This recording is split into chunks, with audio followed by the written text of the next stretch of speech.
مرحبا بكم في فيديو جديد. اليوم غنهضروا على واحده من افضل القصص في التاريخ، بل كاين اللي قال عليها انها افضل قصه، بحال الكاتب الايرلندي جيمس جويس، واللي عنده بزاف ديال الكتب العالميه بحال عوليس وصوره الفنان في شبابه وصار فنيغان وغيرها من الكتب. هذا الكاتب اللي كيتعتبر واحد من مراجع الادب العالمي وصف هذه القصه انها واحده من افضل القصص في الادب العالمي، وهذه القصه هي قصه باخوم. هذه القصه كتبها واحد من اكبر الكتاب الروسيين واللي سميتو ليو تولستوي. العنوان ديالها بالترجمه للانجليزيه هو How much land does a man need، او بالعربيه كم من الارض يحتاج الانسان. غير العنوان بوحدو غيخليك تمشي بالخيال ديالك لبعيد وتحاول تلقى جواب على هذا السؤال اللي هو في الاصل ما عندوش جواب، او لا عنده جواب ولكن ما كنلقاوش حتى كيفوت الفوت.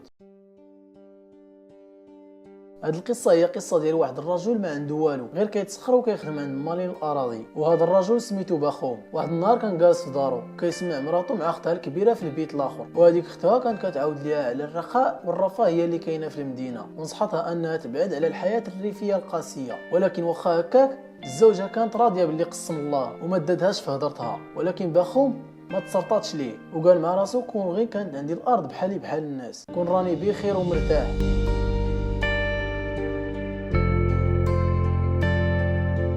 دازت واحد المده واحد السيده من اغنياء ديك المنطقه في روسيا عرضات الارض ديالها للبيع، وقال باخو مع راسو علاش ما نشريش حتى انا بحالي بحال الناس. وهو يقرر انه يبيع تقريبا النصف ديال الخلايا ديال النحل اللي عنده، وايضا باع واحد الدابه حتى هي، وخدم جوج ولادو في المزارع، وخدا التسبيق ديال عام ديال الخدمه ديالهم من المشغل، وزاد سلف شي بركه من الصديق ديالو. هادشي كاملو يلاه جاب ليه نصف الثمن ديال الارض اللي الطول ديالها 40 فدان، وتعاقد مع صاحبه الارض باش انه يكمل الفلوس اللي باقيين ليه في ظرف سنتين. المهم باخوم خدا الارض وزرع فيها وحصد، وكان العام زين وكانت الغله كثيره كيف ما كنقولوا، بل واستطاع انه يخلص الكريدي اللي عليه في ظرف سنه فقط. وقال مع راسو انا صافي وصلت لذاك الشيء اللي كنحلم به.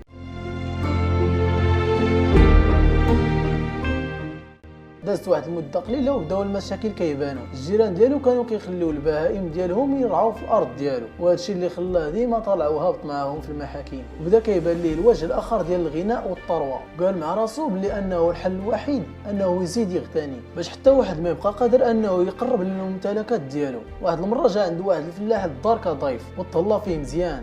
هاد الفلاح قال لباخو بلي في ارض الفوجه كاينين اراضي زراعيه كثيره، وقال ليه بلي ان الناس تما لا يعمرها دار، وبان الارض عندهم رخيصه بزاف لدرجه انه قال ليه بلي تما 25 فدان كتعطى غير كهديه. المهم باخو سول على هاد المساله هادي تتاكد، وهو يجمع الرحيل ديالو وعائلته وباع الممتلكات ديالو وشد الطريق للارض الفوجه، وتما غيشد 25 فدان الارض اللي ما كتحداش العين ديالو. الارض تما كانت خاصبه بزاف وكانت كتعطي الغله اكثر من الارض اللي كانت عنده، وتما بقى كيبيع ويشري في الأراضي حتى ولات عنده 1300 فدان، وحس بان القدر لعب لصالحه وبان الحياه بدات كتبتسم ليه مره اخرى، وبقى عايش بخير حتى لواحد النهار غيتلاقى مع واحد التاجر وقال ليه بانه كاينه واحد الارض بعيده ساكنين فيها ناس بله وسداج كما وصفهم، وايضا وصفهم بانهم افضل واطيب الناس. هذه القبيله سميتهم الباشكير، وعندهم الاراضي كبيره وكثيره بزاف. وقال ليه بلي ان هاد الناس كيبيعوا لاي واحد القدر اللي بغى من الارض بثمن رخيص، وقال ليه بلي هو بنفسه شرى من عندهم 1300 فدان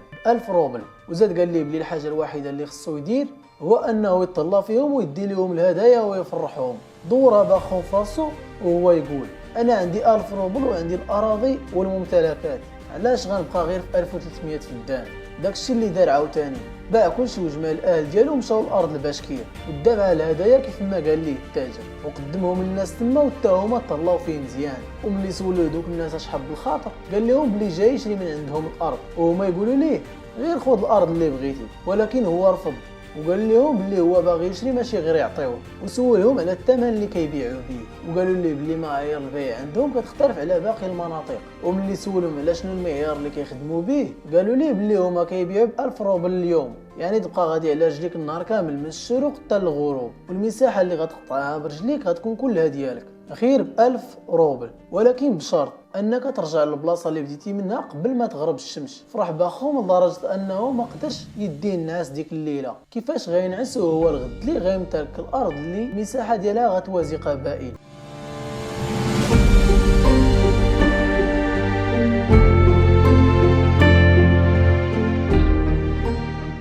وصل الفجر فاق باخوم ومشى لفوق واحد الجبل اللي لقى فيه الناس كيتسناوه، وهذيك هي البلاصه اللي غادي ينطلق منها. عطى الفروبل للشيخ القبيله، وبدورو شيخ القبيله عطاه بعض العلامات باش يخليهم في الطريق ديالو باش يعرفوه منين داز، وعاود وصاه باش يرجع قبل ما تغرب الشمس، وانطلق باخوهم وشد الطريق ديالو وبقى كيحط العلامات في الطريق، وكان غادي بسرعه. وصل منتصف النهار وكان باخوهم مازال كيمشي في نفس الاتجاه، وقال بلي خاصو يمشي في الاتجاه الاخر باش يساوي الطول مع العرض. بقى باخوهم غادي ولكن السرعه ديالو بدات شويه كتنقص سباب العياء، ولكن ملي كيتذكر بلي ان هاد الارض كلها غتكون ديالو كيتوقد وكيجمع راسو. وبقى باخوهم غادي حتى قربات وقت الغروب، ولكن كان مازال بعيد شويه على نقطه الانطلاق، وعيا بزاف لدرجه انه لاح الملابس ديالو والحذاء ديالو باش ينقص عليه الثقل. ولكن الشمس بدات كتغرب، بقى غادي حتى قرب من الجبل، ولكن في تما ما بقاش قادر يمشي بل ولا غير كيحبو. وملي وصل مباشره لتحت الجبل غربات الشمس، وتما كيفقد الامال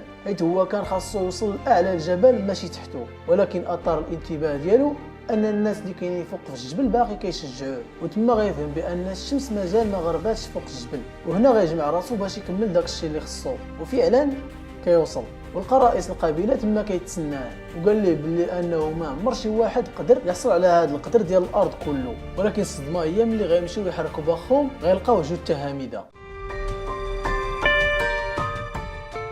والدم خارج ليه من فمو.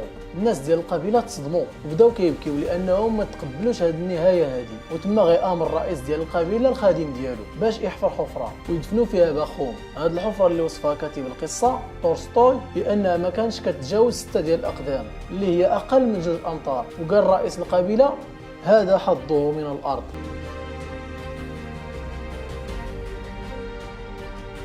هاو ماتش لاند داز ا مان نيد. اقل من 2 امتار هي المساحه اللي كتكفي اي انسان، وهي الارض اللي كيدفنوه فيها.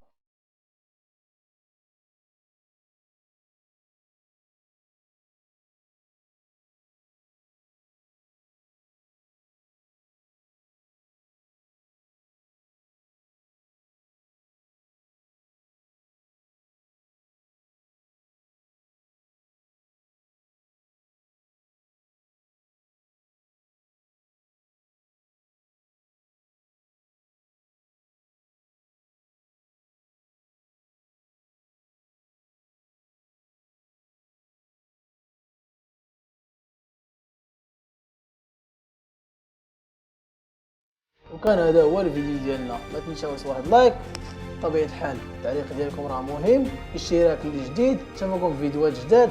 كنتمنى يعجبكم هذا الفيديو. السلام عليكم.